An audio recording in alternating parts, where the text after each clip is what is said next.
Tonight, accountability in politics and big tech. Why are we still waiting for a federal corruption body? And is Facebook turning a blind eye to online dangers? Welcome to Q&A.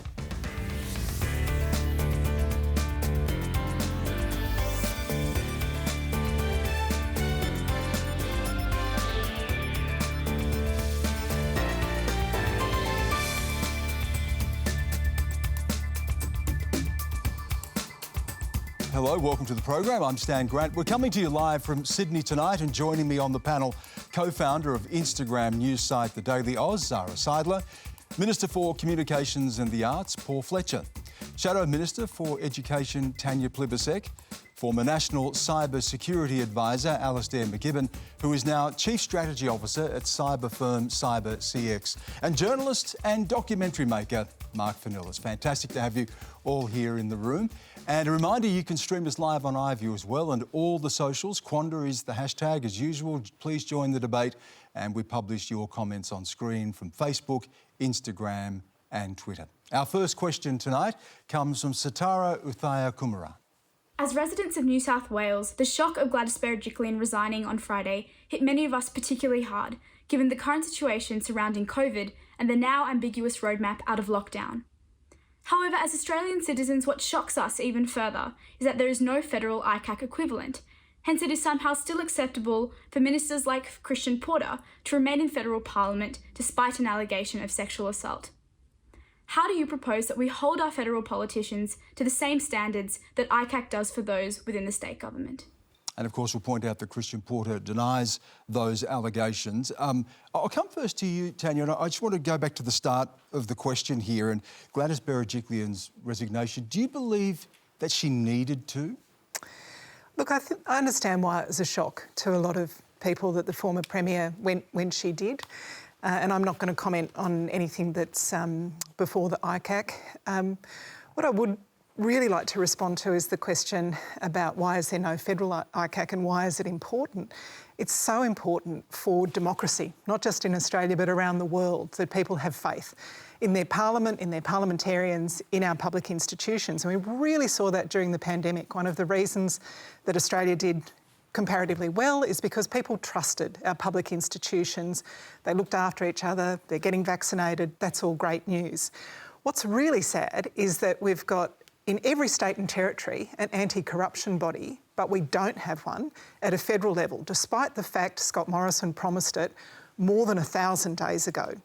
There is a proposal for a federal anti-corruption body that is so weak that experts are saying it's probably better to have nothing at all than to have the toothless watchdog that the government's proposing. Let's just go to that. There has been this criticism, Paul, saying that it's going to be the weakest watchdog. It will hide corruption. It won't reveal corruption. The hearings wouldn't be public, wouldn't be able to follow up investigations of whistleblowers. What's the point of a watchdog that is that limited? Well, we do have a well-developed plan for a Commonwealth Integrity Commission. We've been doing exactly what we said we would do, which is an exposure draft released last year. We've been consulting on that. It will have the powers of a standing royal commission to investigate criminal corrupt conduct at a Commonwealth level. So that will be a very important mechanism. But, you know, SATARA made the point in her question that a consequence of the way ICAC operates in New South Wales has been the sudden departure of a very popular and extremely competent Premier who's doing an outstanding job of leading New South Wales through one of the most challenging times the state and indeed the nation has ever experienced. Now, of course, we're fortunate to have another very capable person in Dom Perrottet coming in as the new Premier of New South Wales, but nevertheless, it goes to the important design questions, and we've been clear that there are features of the way that ICAC operates that we are not enthusiastic about replicating at a Commonwealth level, and we've just seen a very good case study of why not. Yeah, we're going to follow that up in just a moment again as well, but Alastair, you, of course, were a corruption investigator, and you have some issues, don't you, with the way that ICAC operates? Look, I do, Stan. As you said, I worked at the Royal Commission into the New South Wales Police Service as a corruption investigator, so no one would ever classify me as a pro-corruption person. But I do worry about unintended consequences that come from such standing bodies. I'm actually more in favour of Royal Commissions that are set up to investigate, to find problems and to to give their report to the public. I recently gave evidence in a magistrate's court for a senior police officer who had been criminally charged for a matter that was eventually, he was found not guilty on both charges. And the magistrate actually asked the charges to be withdrawn multiple times, and they weren't. That person's career is destroyed. I'm surprised he's still alive today, frankly, and yet he was completely innocent. I worry that the unintended consequences could be that people spend their time, politicians and public servants spend their time second-guessing themselves rather than being agile and making bold decisions that eventually, of course, they should answer for. But I worry that it's not a simple solution just to say an anti-corruption commission will solve the issue. Last thing I'd say is this: you can't outsource integrity. What we need is organisations with integrity. We need people with integrity in those roles. No corruption commission will fix that. You need someone watching the people who are meant to be acting with integrity as well. This has been a lot of questions this week have come in on this. It's the subject of our next question as well from Damien Puglisi. My question is, why does the federal government continually block efforts to install an independent anti-corruption commission? I'm actually going to hold it on you, Paul, for a minute and go to you, Tanya, on this. And there was a proposal, wasn't there, from Helen Haines, an independent, setting out just this type of body. Why didn't Labor fully get behind that? Well, we went to the last election saying that there would be a federal anti-corruption commission if we had been elected. We think there's a lot of merit in Helen's proposal, and we've been working with her. But it's dead now for lack of support. Well, we would like to see a really strong, functioning federal integrity body, and what Paul is proposing, what his government's proposing, wouldn't be allowed to investigate complaints made from whistleblowers. It wouldn't be allowed to decide on its own to investigate a matter that it's interested in. It couldn't look at anything that had happened before the body was established. And a lot of judicial figures and others would tell you that what the government's proposing is weaker, is worse than having nothing at all, because in fact you could refer things off to this toothless tiger and they'll just disappear. The government will be able to say, oh, well, that's been referred off, nothing to see here, and who knows if we ever hear of those issues again. That's the criticism of what the government's putting forward. And I say before, Helen Haines had a proposal as well that would have had public hearings, could have followed up from whistleblowers, a lot of the things that you've outlined. So you're talking about something that is similar to a standing royal commission. Well, what's the meat on the bone? What is the detail? I think the problem with simply referring these things off to royal commissions is if you are a member of the public and you hear of some corrupt behaviour, or you are, you witness corrupt behaviour, who do you report it to if there isn't a royal commission at the time? That's why I think it's very important to have a standing anti-corruption body that can decide on its own to investigate issues that it's interested in, can take reports from anonymous whistleblowers, can make findings of corruption. I think Paul's model, it wouldn't even be able to make findings of corruption. I do respect this idea that people are innocent till proven guilty. I understand why people are concerned about that, but the response to that is not to have a weak, half-assed approach that really does nothing to address corruption. Paul, respond to that. Well, our proposal for a Commonwealth Integrity Commission will have the powers of a standing royal commission the same powers as a royal commission to investigate criminal corruption at the Commonwealth level. So there's a serious mechanism that we've proposed. There's almost $150 million in funding that we've got committed for it. We've been working through a serious methodical process. Exposure draft last year. It certainly has been methodical. It's been a very, very long time. Because these are important design issues. And we have seen in New South Wales, and we've seen other instances of problems with design flaws in organisations like ICAC, so it's important that we get this right. Ultimately, we've got a serious mechanism there, but we do believe that there are significant challenges with the way ICAC operates, essentially the reversal of the presumption of innocence. And we don't want to see that replicated at the Commonwealth level. That's why we've carefully designed a mechanism that we believe will be effective, and we're working carefully through a consultation process. Well, nobody else thinks it's going to be effective, though. Zara, what do young people think? Because a lot of young people, of course, reading your news site.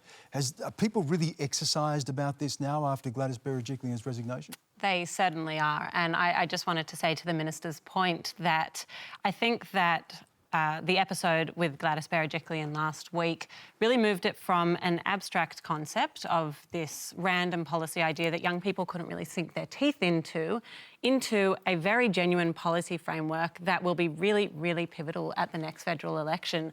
So I think that young people are really yearning for some sort of trust relationship with the government. And when young people see... Is that lacking now? Are they saying that there's a lack of trust? I think that would be a euphemistic way to put it, Stan. I think that young people are significantly underwhelmed, would be the way I'd put it, with the way that politicians and the political class more generally... And this is not partisan, this is not just one side. No, I mean, absolutely. So we at the Daily Aus put a poll to our audience. We've got 250,000 young people and 81% of respondents. So that was something like 37,000 people said that they would like a federal ICAC tomorrow. And I think that that's significant in and of itself. It's young people caring, it's the next generation of voters, and it's going to be a big federal election issue. Marc, you know, people can say we want this and we want it now and we want to hold politicians accountable.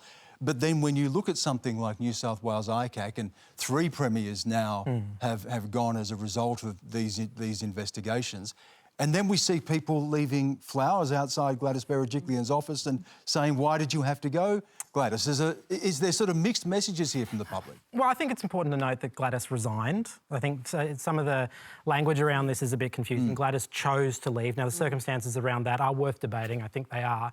Look, the conversation around ICAC and Gladys is really fascinating to me because I think there's a slight difference of opinion around Gladys inside New South Wales as opposed to outside New South Wales. I think people outside of New South Wales are quite confused as to why there is so much love for her. And I think her case is really specific because I think there was a sense to a large degree within New South Wales that she was trying to get a balance right between managing COVID and also sort of, you know, people's mental health, people's businesses. And I think... But Marc, this wasn't about this. No, I'm getting to it. Pete, I think that adds to why people liked her. It makes it a lot easier to focus on that when the issues around ICAC are so confusing. This case around her and ICAC is a genuinely confusing one to follow. And I think that's possibly why Gladys's case is confusing, because her competency around COVID was really clear, but the issues around COVID are a lot harder to follow. So I'm not sure she's necessarily the best test case for whether or not an ICAC should be rolled out nationally, because she's an complicated. Interesting test case, right? Because there are unintended consequences associated with some of these things, right? There are people's lives that can be destroyed and years later be exonerated. She didn't choose to resign because she felt like it was a good time to go. No. She left because she felt there was no other option. She'd also set a precedent that if you're being investigated by ICAC, you have to quit. Right, and she lost her job as a result. But the other public policy issue, as well as the very valid considerations that Alastair raises about people's reputation and whether they get a fair hearing and proper process, is that as a consequence of the way ICAC has operated, we've had a very successful Premier doing an outstanding job, leading a state through a really challenging situation, put in a position where she decided she had no choice but to resign. And so that needs to weigh up in the mix as you work out the institutional design that you think is appropriate. But there can be a pro-Gladys sentiment, or people can like her, and there can still be questions to ask, as clearly there are in this case, Tanya. I think that's exactly the point. You can like and respect a person, but if they have done the wrong thing, it doesn't mean that they're above the rules. Nobody's above the rules. Under your model, or Labor's proposed model, and we're yet to see the full detail on this, would this be the expectation of everyone who was brought before it, that you have to resign or step aside? Well, I think it's way too early to speculate on things like that. What we want to see is a strong integrity commission that does allow whistleblowers to make complaints, that is able to But we know how easily that can be politicised, Alastair, can't we? And if this is a test case, and if there are some precedents here, if you have people saying, well, how come Minister X doesn't step aside when Gladys Berejiklian stepped aside or resigned when she was brought before ICAC? You can see what you're setting up here, can't you, Alastair? Well, one of the topics tonight, of course, is the internet. Go and look on the Twitter threads on people's presumption of guilt well prior to any form of fair and due process. And all I would urge Minister and opposition to do is, if something is set up, that there is a fair process, that it's swift, there's a chance for people to actually put their case, but for and against, and that there is an opportunity for people to be exonerated quickly. There are too many lives destroyed. And again, I just want to say, I'm not pro-corruption, but you know, people make decisions, and sometimes those decisions are going to be judged by an electorate or by a court as wrong and bad. That's fine. I just don't think the solution is always a corruption inquiry. So. I keep hearing this, and I'm really curious because, I mean, at least from an outsider's perspective, we got notification from ICAC that the investigation had expanded to include the former Premier, and then mere minutes later, we had the Premier coming out with her resignation. So what is this subversion of the presumption of innocence that we are seeing online, because there wasn't really that window even online for people? I know that... But are you saying her resignation is an admission of guilt? Because that's what it sounds like, right? Because she hasn't... She resigned because she had no option. She has set an expectation with other ministers in the past that if you are suddenly the focus of ICAC... That you step aside. That you step aside. Which may well then carry over into whatever federal body we see as well. Of course. We'll leave that there, but you have raised the question there, Alastair, about the role of the internet, and that leads us to our next question from Harleen Singh. My question to the panel, particularly Paul and Tanya, is when will schools actually have the funding and resources to teach teenagers and children how to identify online lies and misinformation and navigate online world safely and with confidence? Harleen, before I put that to the panel, you're actually joining us live on Skype, and I just want to backtrack a little, because you have an interesting personal story to tell, don't you, about what led you to raise this today. Just tell us about that. Yeah. So when I was 12 years old, my brother and I would watch funny compilation videos on YouTube, but the algorithm soon began feeding us alt-right videos that included negative disinformation about women and feminism, and that soon veered into racist stereotypes. At the time, I really fell into this echo chamber and began to take on board internalized misogyny and became quite confused and depressed. I was lucky enough to be pulled out of this rabbit hole by my friends and family, by reading other people's perspectives, and by empowering myself. I now identify as a proud feminist and advocate for cultural diversity, but many children don't have the privilege of being educated by friends and family. I know my situation is not unique or unusual among my peers. A new study conducted by Plan International, the Charity for Girls' Equality, showed that 67% of Australian girls have never been taught how to identify misinformation in schools, and over 90% are concerned about it. Stay there, because I want to come back to you as well, Harleen. It reminds me of something that you said, Paul, in the recent essay that you've written. When you travelled to the United States, you went to Silicon Valley and you sat down and you said, OK, what are you doing about child safety? And the response was? Well, yes, it was 2014. I was Parliamentary Secretary to Malcolm Turnbull, the Communications Minister. He and I both travelled to Silicon Valley. We met with senior executives. We asked about online safety and what they were doing, and the response from one executive was, Minister, we're doing an awesome job on this. Nothing to see here. There seemed to be a real disconnect with what we'd been hearing, going around and talking to schools, students, parents, teachers, where what we'd heard was, if you had a complaint about what had happened to you online, it was very difficult to find a human being to engage with. It was very difficult to make a complaint. It was very difficult to get anything done. So we then proceeded to legislate, as we'd promised to do, to establish what was then called the Children's E-Safety Commissioner, a scheme to deal with cyberbullying, and the E-Safety Commissioner has the power to direct that content which is determined to be cyberbullying that meets the statutory test has to be taken down. And indeed, we've recently expanded that with the new Online Safety Act. And frankly, one of the factors that affected our thinking there was that we did feel that there was I certainly felt coming out of that meeting that there was a disconnect between how the Silicon Valley companies were thinking about this and what we were hearing from Australians of all ages about their experiences online. Yeah, crucially here, Tanya, and you'd speak as a politician and also a mother here. Who'd see Well, this up I was close. listening to Paul and I was thinking, I bet those same executives probably really limit their kids' use of Facebook, TikTok, or the other social media that the kids are using. Which does raise that question, isn't it? I mean, Harlene's asking here about putting more into schools.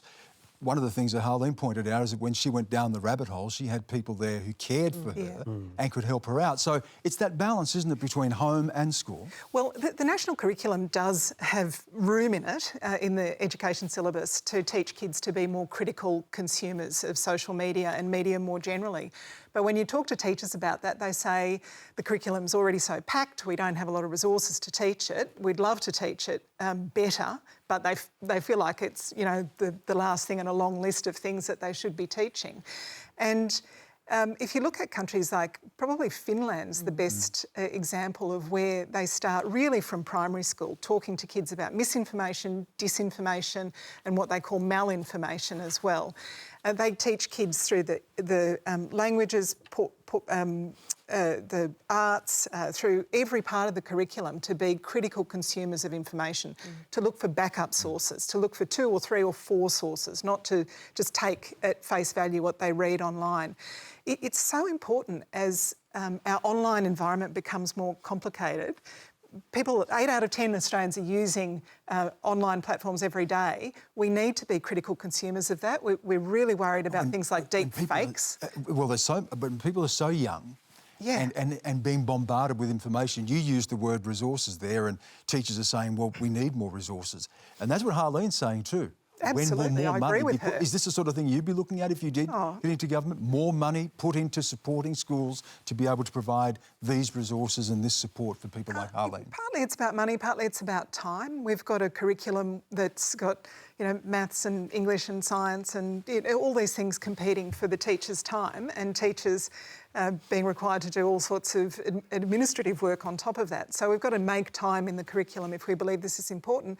But I think it is. It's really important for our democracy that people know that there are some more credible sources of information and some less credible sources. Bear in mind also that this technology changes all the time. I mean, arming teachers to know how to navigate misinformation on Facebook is one thing, but then you've got to look at Twitter, TikTok, Instagram, and some of the ways in which that technology, that algorithm serves you information is pretty opaque. Like, only in the last couple of years are we learning how the technology that actually underpinned that question worked, how different videos were being served to her. That wasn't obvious at the time it was happening, and only now, thanks to reporting, are we aware of it. So asking teachers to be across that, I think we can get into the principles of it, and I think both of what you've described there are really important. But I think actually understanding that technology happens in a black box, and maybe some of it shouldn't. Maybe there needs to be more transparency in terms of how that information is given to us. That Marc has said there. What I've observed working in this space over a number of years, and I talk about this in my little book, Governing in the Internet Age, that even 5 years ago, it was very easy for the tech companies to say, whenever the Australian government proposed regulatory change, greater safeguards, they'd say, oh, well, Minister, your country could end up as a technological backwater. And even 5 years ago, I would say those claims were given quite significant credence. I think there has been a very significant change in attitude. Certainly our government very strongly asserts the proposition that the rule of law must operate online as well as offline. If you're interacting in the digital town square, you need the protection of the rule of law as much as interacting in the physical town square. Now, you might think, isn't that a blindingly obvious thing to say? But frankly, there's been quite a strong strand of sort of cyber libertarianism in a lot of the thinking around the internet. And certainly if you go back and look at what people were arguing in the 90s, there was this notion that the internet should be beyond the realm of government. Now that might have been vaguely plausible when it was essentially a specialised resource for a tiny number of researchers and academics. But as it became a mass market consumer phenomenon, that was never going to work. And I argue in the book that we've seen a journey that governments have been on around the world to lean in much more into regulating the internet. And reacting, Alastair, often very slowly or playing catch-up. Yeah, absolutely. So part of it was what the Minister was saying in terms of the utopia that or the presumption of a utopia of the internet and being told by tech companies. I think to answer the question, some of this has to do with the tech companies themselves being frankly more honest, and we are a product. If you're not being charged for something, they're making money through an advertising revenue, and we're their product. They're not protecting their product very well. They are giving us what they think we will consume, what eyeballs will attract. I know we'll probably talk more about that tonight in the Instagram whistleblower and the like. So there's partly that, there's partly the role of parents, right? We know that parents have a role to play, and I was the first e-safety commissioner, and I'd say the second one, a way better one, still very active in schools. And what I would say is I didn't go to a school as the e-safety commissioner that wasn't actively engaged in trying to deal with this issue, whether they were programs that were run for parents or for the kids, built into the curricula. We do have to get a lot better at people knowing what a good reference is on the internet and a bad reference is, and we need to be teaching that at all levels of school, because that's how you do your essays these days too, right? I mean, you can't be quoting Wikipedia necessarily versus an original author, and you need to know the difference. Harleen, you still with us? Yeah. You happy with those answers? Do you think that more still needs to be done in schools? Are you satisfied with the support that you're getting now at school? Personally, I think there needs to be a great differentiation between recognising what's reliable and unreliable, and I think the panellists have definitely touched on that, and I agree with them. Yeah, it's a great question. You've got a great discussion out of it. Just jump in there, because what we've found is that for young people especially, there is this distinct lack of media and political literacy that is accessible and that is really trying to empower young people to have those critical skills. And so I think that as we try to combat this very severe issue of misinformation, it's also a really great opportunity to discuss how we can focus on bringing up the next generation and empowering them with these media and political literacy skills so that they can differentiate fact from fiction, and so they are empowered with those tools and not relying on schools and not relying on big tech. And that's exactly what my colleague Michelle Rowland was pursuing with her digital literacy. She was talking about it, the program that she wanted to introduce as like getting your pen licence when you're in year 3 or 4, when you go from pencil to pen. Actually, a requirement on kids and teachers and schools and parents to say, OK, I'm ready for this step up now. I'm ready to be exposed to this world. Harleen, thank you so much for that question. Our next question comes from Sarah Bishop. Recently, whistleblower Frances Haugen alleged Facebook of putting growth and profits ahead of the health of its users. What needs to be done to regulate social media giants to ensure that they act in the interests of the moral good and not just their own? Yeah, Zara, what can be done? We've seen recently a High Court judgment here making publishers liable for comment that is put online, and that must be affecting how you operate as well. It is a really big issue for us. So we are a very small publisher, we're a very small team, and it is providing this impossible task. We are to have 24-hour moderation. As I said earlier, we have 250,000 people who are freely commenting, and if we're then going to be liable, that's not an option. And so we are going to have to turn off our comment section. And that's a real shame, because that is where some of the healthiest conversations also some of the unhealthiest. It is certainly, but I think that it also provides a really great opportunity to lead people in different directions. So often if somebody is to contribute something that might be unhealthy, a lot of our other followers will jump in and say, well, actually, here's what I think, here are the resources that I rely on. And it becomes this engagement. And just on the Volla High Court decision, the other thing I'll say is that I think it's a really, really disappointing outcome, because I think it will squander media innovation. I don't know why any new publishers would try to enter this space when the barrier to entry is so high. And I think that that's doing a great disservice to the media landscape in our country. Marc, how do we deal with something like this? I mean, you know, information moves so quickly. People can go online, they can comment anonymously, they can say whatever they like. Someone somewhere needs to be responsible for it, but whom? Under what circumstance? Well, government has a role to play. Certainly the Australian government has been active in this space for a while. I'd also note that at the moment the US and Europe are being quite active in this space. And I think government is an important tool, but ultimately I think it does come down to Facebook. In this particular instance, it comes down to Facebook, because what Zara was describing there is really interesting. She can turn off comments, right?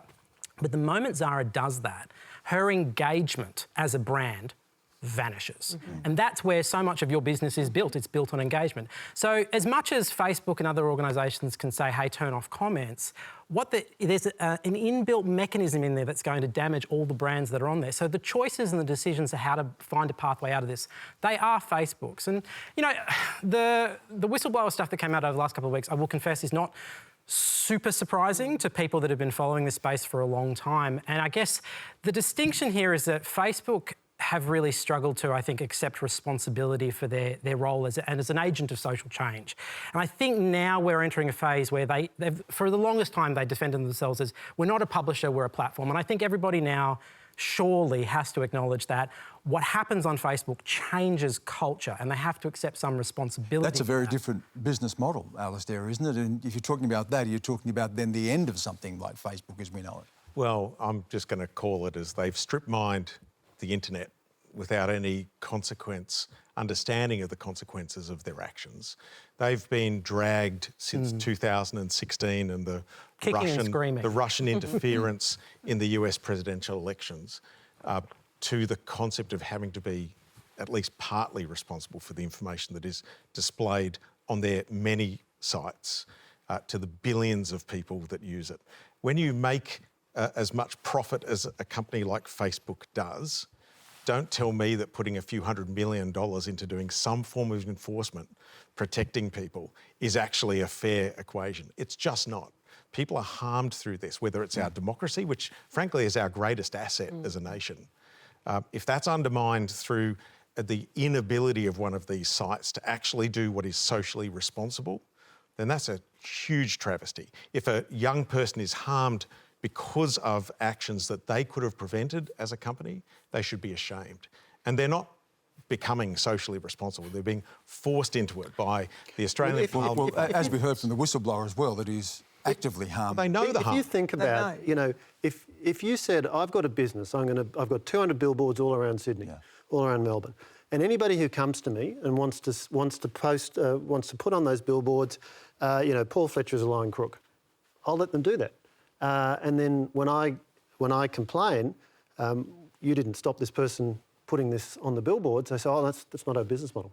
I can't enforce it. It's too big. I've got too many billboards. The Prime Minister today, we would not accept that. Just picking up on that, the Prime Minister today said that these social media cowards need to be made to pay. But how do you pay? At the same time, you have Michaelia Cash saying that in relation to the High Court hearing, that there needs to be reform of defamation, which would not put the onus on the publisher for the comments that are being made. How do those two things go together? So in relation to defamation, there's a couple of things happening. First, the High Court case really applied some long-standing common law principles and said if you have a Facebook page, you're liable for the comments on it.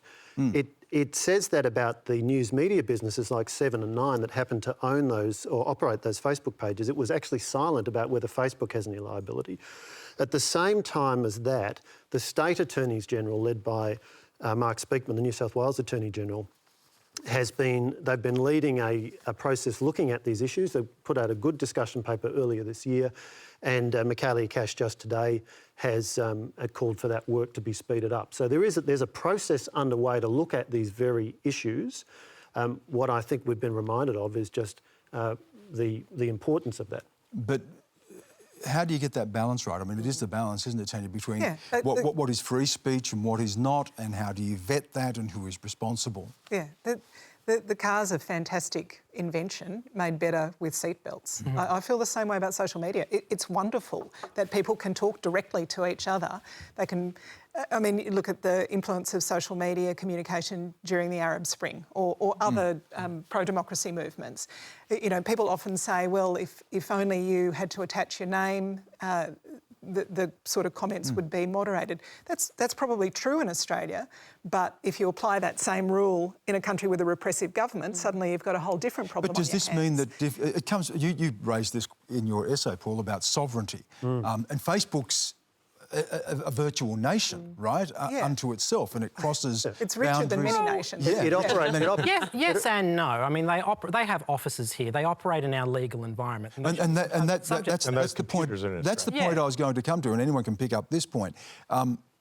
What would stop Australia saying, if you're on Twitter, for instance, you need to be identified, your name and your face. And if you want to smear people and attack people, we'll know exactly who you are. Stan, we're not talking about the Arab Spring. We're talking about Australia, where people can be. What's wrong with that?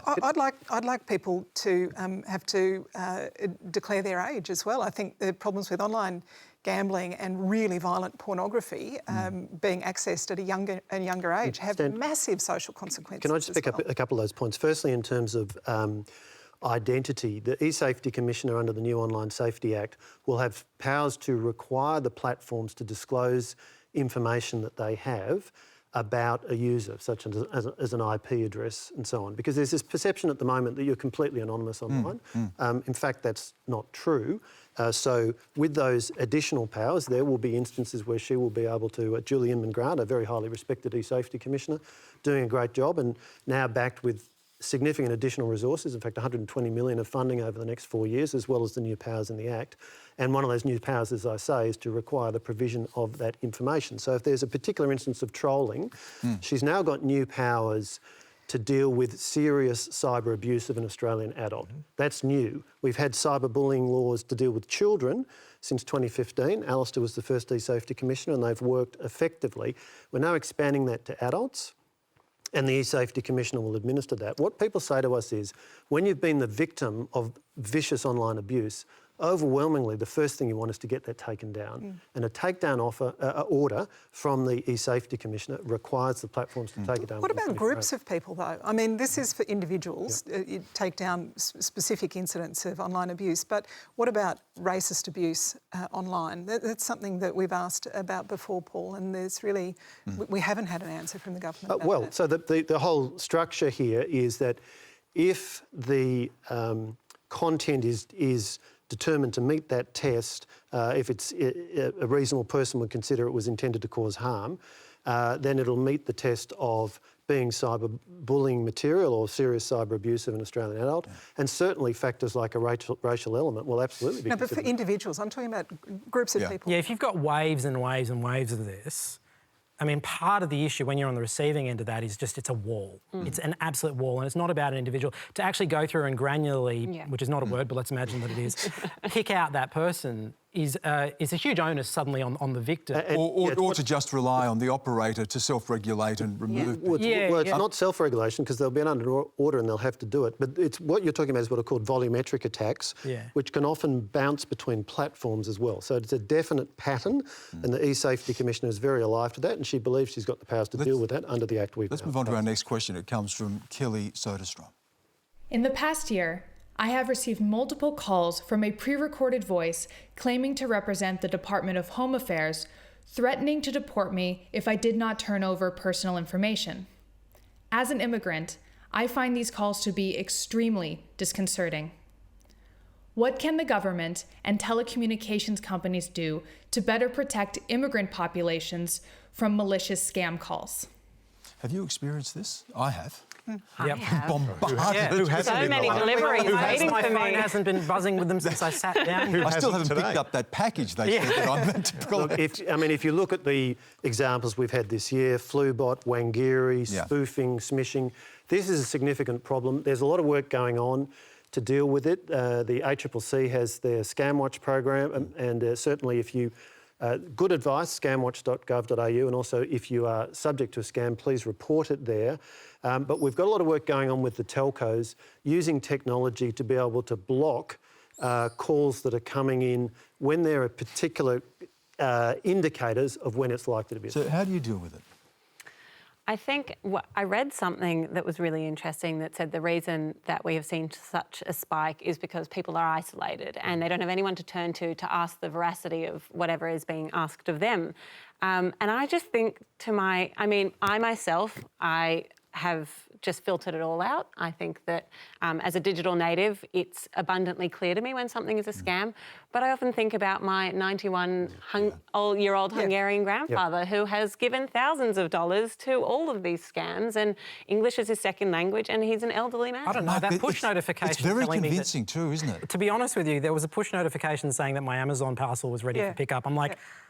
I nearly clicked on that, and I should know better. Yeah. So they're getting really good too, and as true as that is, they are getting really effective at it, and I think that is really concerning. And yes, I do think the fact that we're all at home getting things delivered, for example, is a contributing factor, but it is alarming that it's gone on for months and months on end, and it really has been months, and there hasn't been a more substantial solution to it presented to us. Yeah, and ScamWatch is actually fantastic as a resource, but you can't...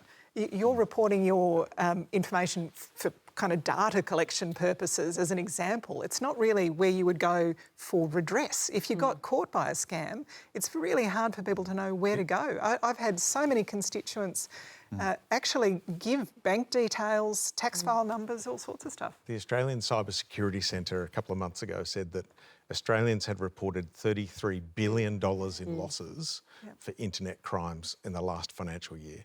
It's time for telecommunications companies, Telstra, Optus, Vodafone, to block those phone calls.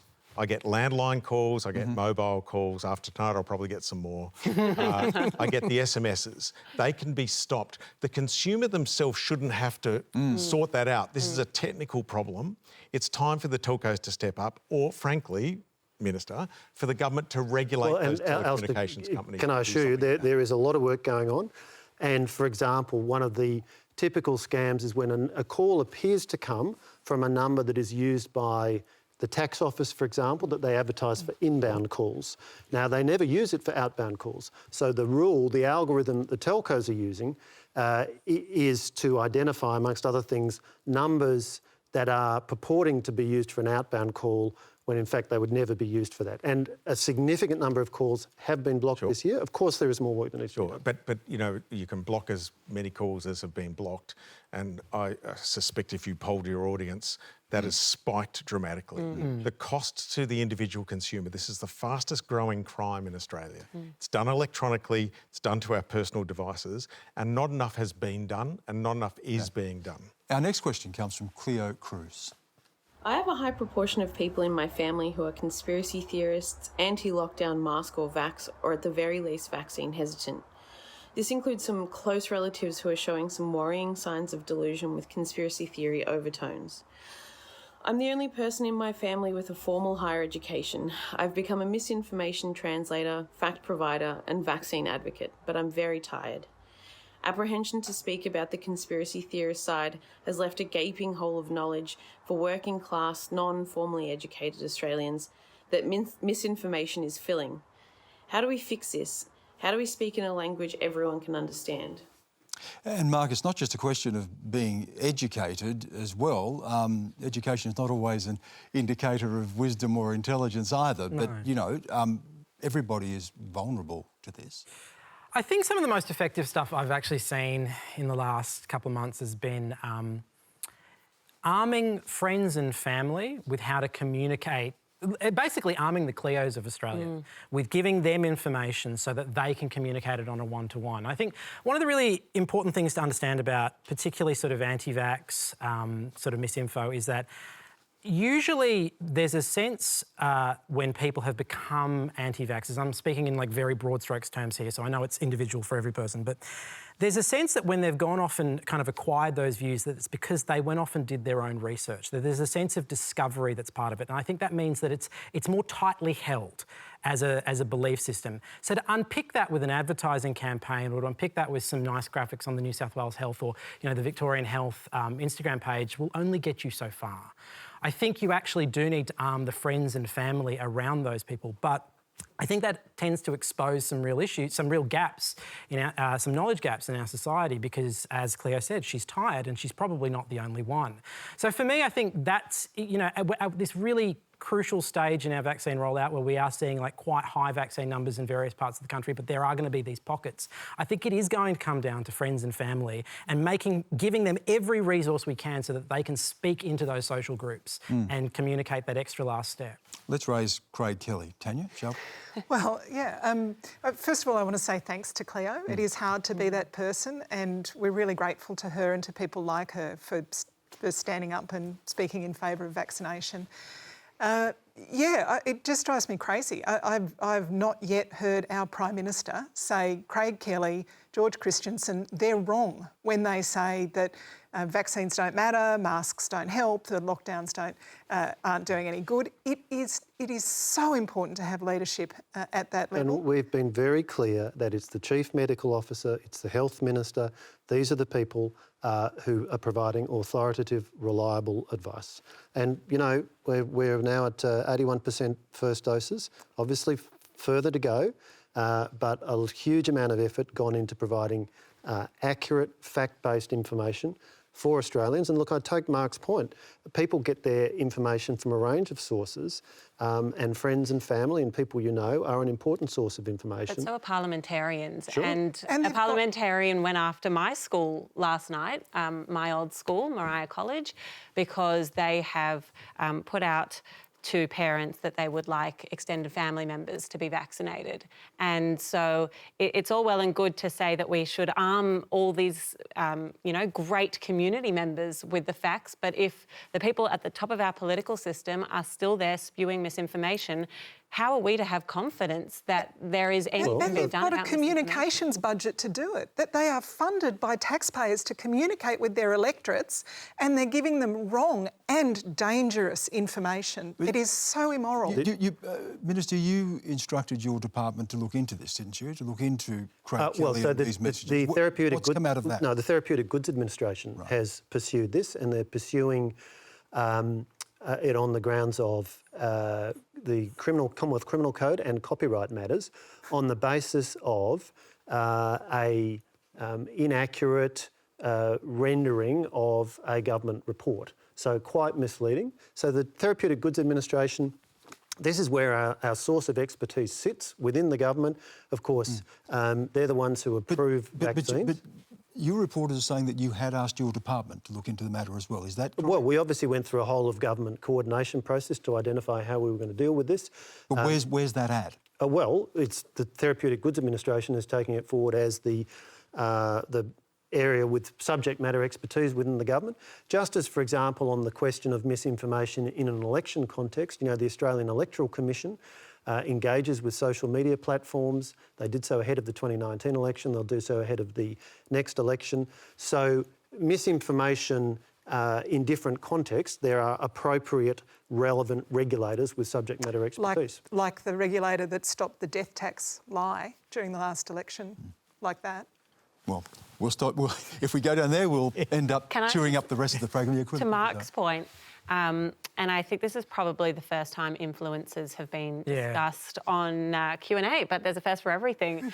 I was really, really pleased to see Instagram launch a campaign recently that was arming influencers, who a lot of young people are listening to, with tools to be able to identify misinformation. And I think it goes to Marc's point about who we are arming with these tools. Better if Instagram stopped the misinformation to start with. Better yet. Better yet. Yeah. Let's go to our next question from Stephen Clements.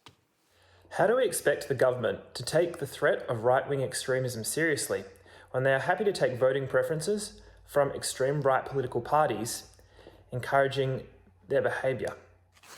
We were just talking about Craig Kelly, United Australia Party. Would you be comfortable now, and you've talked about an inquiry into this misinformation, would you be comfortable with those preferences, as happened in the last election? Well, you know, on the question of preferences, the way our preference system operates is that Australian voters express a preference from 1 to 4 or 5 or 10. And parties direct. And voters make a choice, and if their first preference is eliminated, they go to their second preference. That's the way our preference system works. And it works for both sides, of course, given where Labor's primary vote is now in the 30s. Without a preferential system, you're not going to get into government, Tanya, is that? Well, that who knows, 60, 70, 80 million dollars that Clive Palmer spent in the last election was a really serious impact on the result. And he is now every day advertising, saying that lockdowns are wrong, mask wearing's wrong. He's got Craig Kelly as the head of the party now, running a campaign against the government's health messaging. It is just extraordinary that the Prime Minister has let it go on for so long. But do you know what? Well, again, judge it on results, judge it on where we're getting to on the vaccine numbers. I mean, we've had this, frankly, this negativism from Labor all the way through this year. We've got on with delivering the vaccine rollout. We've now reached 70% double vaccination in New South Wales, which is a great outcome, over 80% first vaccination nationally. We've got a very clear plan and we're getting on with it because that's in the national interest. Unfortunately, there's negativism from the opposition, but I guess that's what you do in opposition. Alastair, there's also the question of radicalisation on the internet and tribalisation on the internet and the anger that we see. And we're talking about the right here, but we see this on the left as well, don't we? Trying to cancel people. We saw the incident with Jessica Rowe just last week doing an interview with Pauline Hanson and removing it after people had gone online to criticise that. When you look at what's happening online, it is not just one side of politics. We've become a much less civil society online, there's no doubt. And you can find others in your tribe really easily and get into an echo chamber. I still know people that don't think September 11 happened. I was in America at the time and lived not far from the Pentagon. I can guarantee a plane flew into that building. And there are still 20 years later people that conspiracy theorists on the internet are flamed. More has to be done in terms of how we educate those people.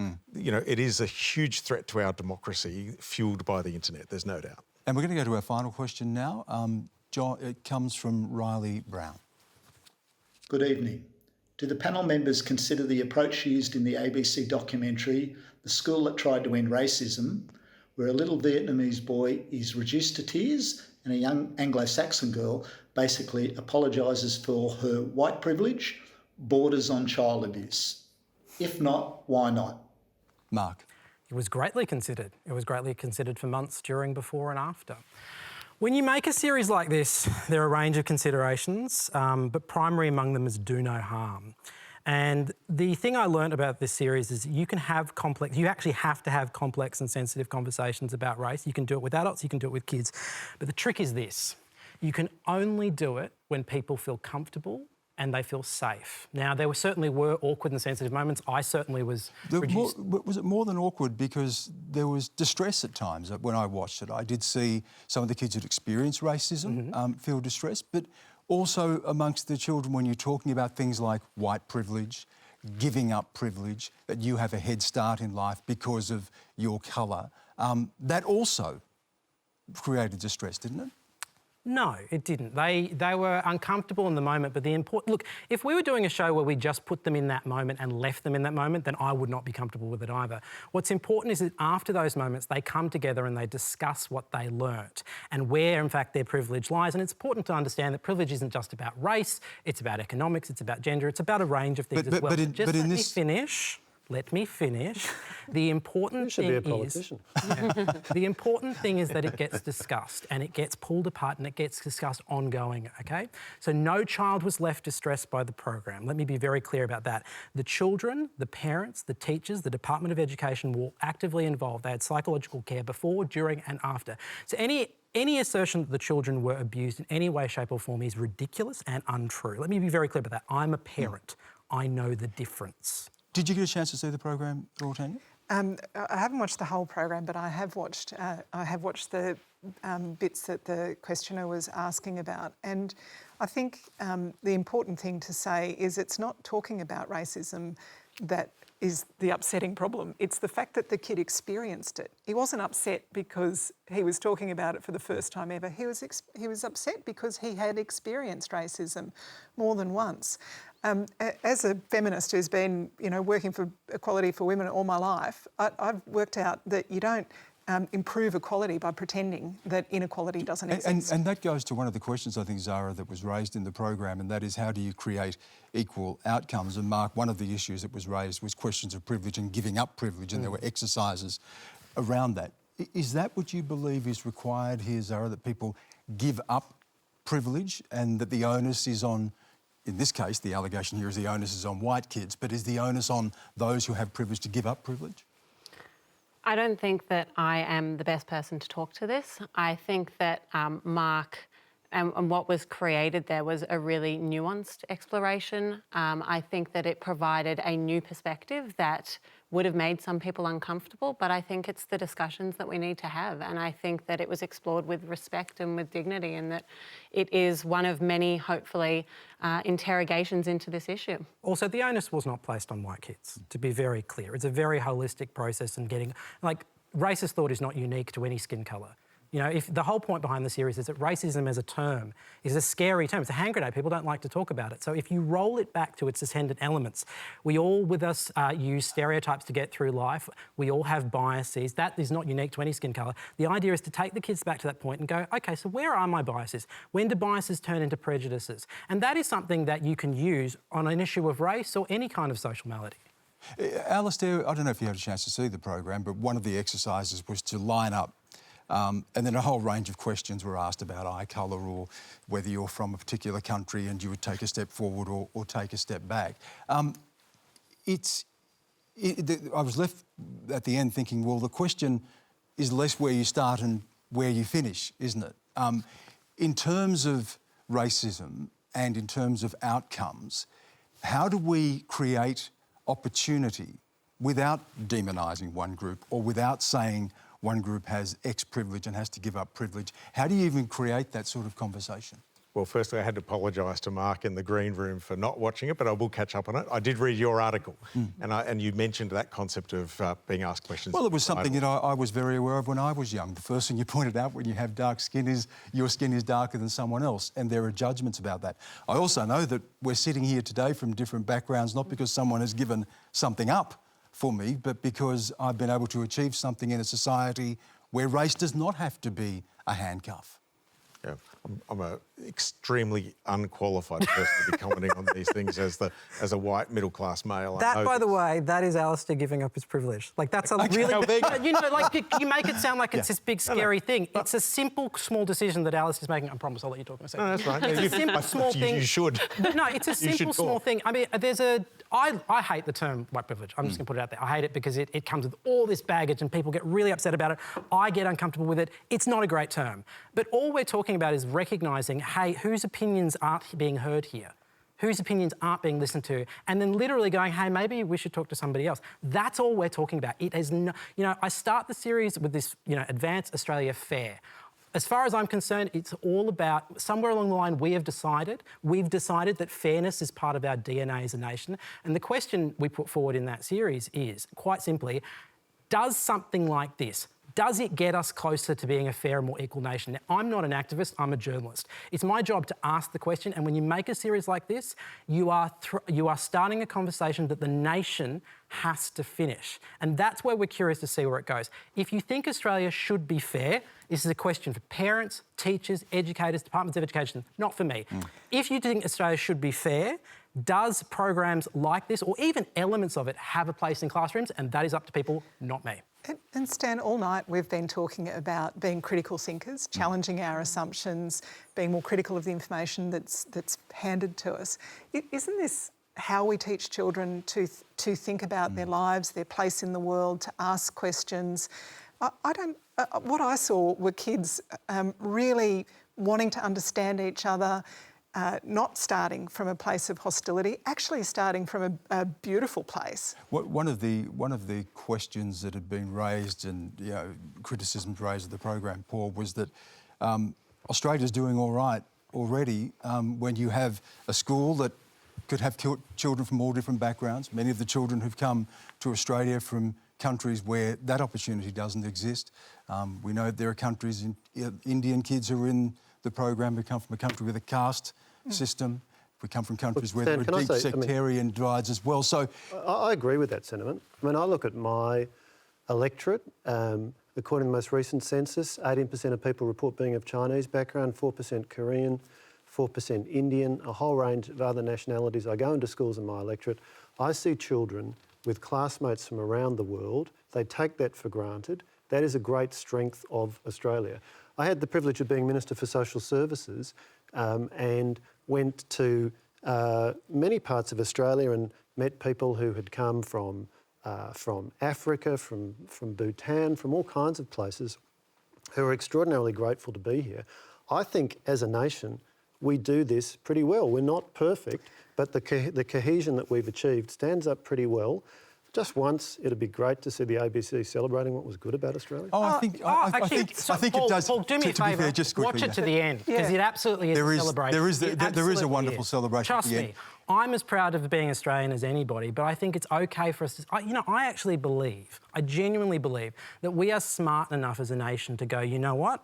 There are so many things to be proud of here, but where we isolate things that could be better, it's okay to go, all right, how do we get there? And if you go across the 3 hours of the show, please watch it, it's on iView, you'll actually see it is a celebration of so much of what makes us great. And these kids, honestly, I don't want to get too Whitney Houston on you, Stan, but they are the future. Trust me, and particularly, you'll love it. Particularly when we've had a conversation about intolerance and division and hate, something that brings us closer together is always a valuable service, Marc. Thank you. And that's all we have time for. Thanks again to our panel, Zara Seidler, Paul Fletcher, Tanya Plibersek, Alastair MacGibbon and Marc Fennell. Thank you again for all of your questions. Next week, Virginia Trioli will be with you live from Melbourne, and I'll see you on China Tonight on Monday evening. Till then, have a good night.